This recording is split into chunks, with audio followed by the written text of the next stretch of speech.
Oke, assalamualaikum warahmatullahi wabarakatuh, sahabat-sahabat pengguna YouTube dimanapun berada, para subscriber Cimola Bapis. Saat ini kami sedang berada di Desa Sukamanah ya, Kampung Cibenying, tepatnya di Kecamatan Kaduhejo, Kota Pandeglang, Banten. Budidaya ikan nila merah dengan metode bioflok. Swagger down the street with your red lips and funky beat. You better hold your head up to the sky. I'm gonna roll with you till the day I die. Banyak pertanyaan yang masuk kepada kami, terutama buat teman-teman yang baru pertama kali mengenal dengan metode bioflok ini. Pertanyaannya adalah, Bang, bioflok itu seperti apa sih sebenarnya? Oke, akan coba kami jelaskan pada video ini.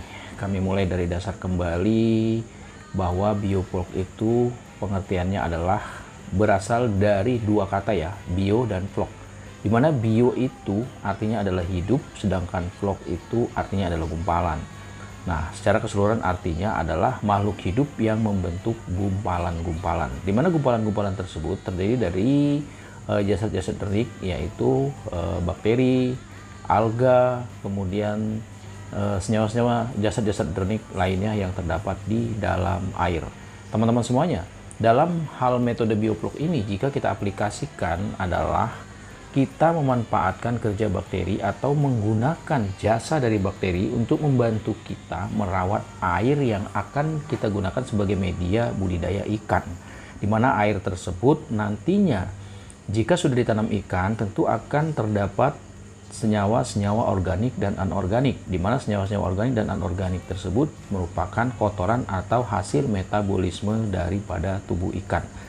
Nah, secara keseluruhan bahwa kotoran atau senyawa-senyawa organik ini tentunya akan menjadi senyawa racun ya, atau senyawa berbahaya bagi ikan. Disinilah peran bakteri untuk menguraikan senyawa-senyawa tersebut atau merubah senyawa-senyawa tersebut menjadi flok, di mana flok itu nantinya akan lebih bersifat ramah terhadap ikan, sehingga ikan tidak akan terganggu dengan hasil metabolisme tubuhnya sendiri ya teman-teman semuanya.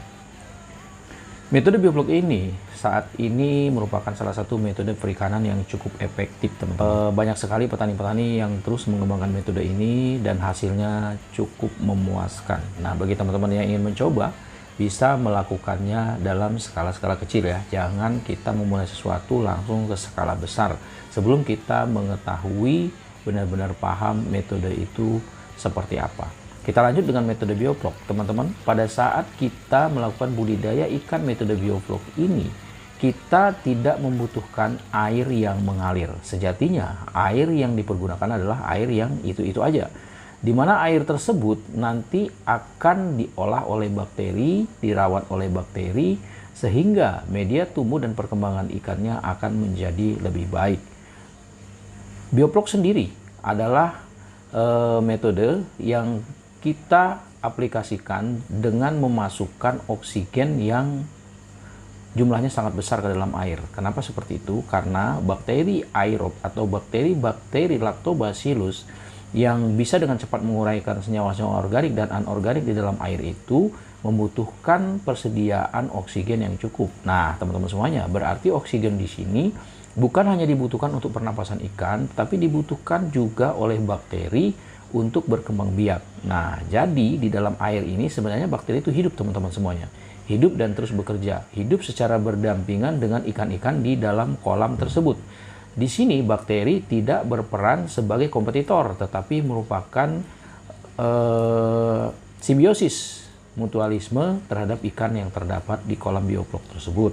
Sehingga air yang kita gunakan itu bisa kita pergunakan lagi untuk panen berikutnya. Nah, bagi teman-teman yang sudah paham dengan metode ini, tentunya air pada kolam bioflok itu pada saat kita panen itu sebaiknya jangan dibuang, karena airnya itu tentu sudah mengandung bakteri yang banyak ya teman-teman semuanya. Alangkah baiknya pada saat kita panen ikan di kolam bioflok itu, maka airnya kita pindahkan ke tempat yang aman, lalu nanti bisa kita pergunakan lagi. Walaupun tidak 100%, mungkin ada proses pengendapan, kita buang bagian sedimennya teman-teman, kemudian kita ambil bagian permukaannya untuk kita pergunakan lagi penanaman berikutnya. Jadi teman-teman tinggal menambahkan saja kekurangan air atau kesusutan airnya dan menambahkan aplikasi-aplikasi yang dibutuhkan oleh bakteri, misalkan seperti dolomit, molase, kemudian garam, di mana molase itu sendiri merupakan sumber karbon yang sangat dibutuhkan oleh bakteri selain plok-plok atau hasil metabolisme tubuh ikan.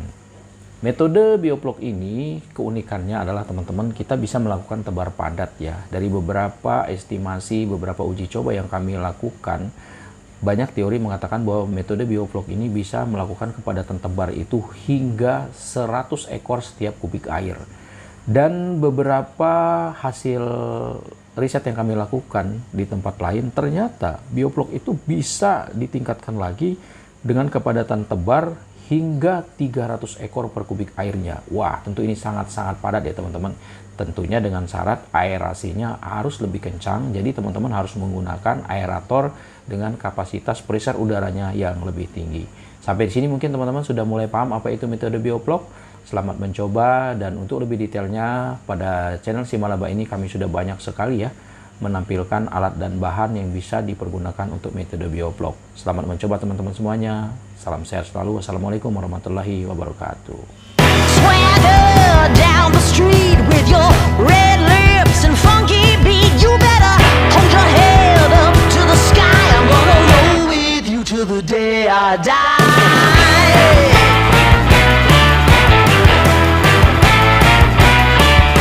Hey, swing those hips around.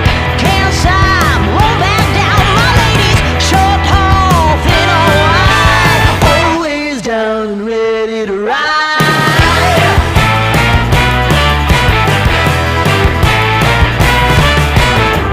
One by one, billion by billion, been holding up half the sky. Raise your hand if you're ready and willing, if you know it's time. Ini kemarin disampel per kilo udah kena di 40 per kilo.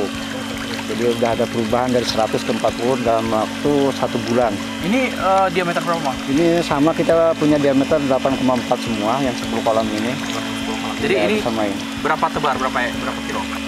Kalau ini kita tebar itu dengan per kubikasi itu 100 ekor ya. Ini ada 50 kubikasi, berarti kita 5.000 per kolam. Berarti 5.000 ya? Iya, 5.000 itu minimal sampai maksimal di 6.000 gitu. Target panen Mas berapa ini?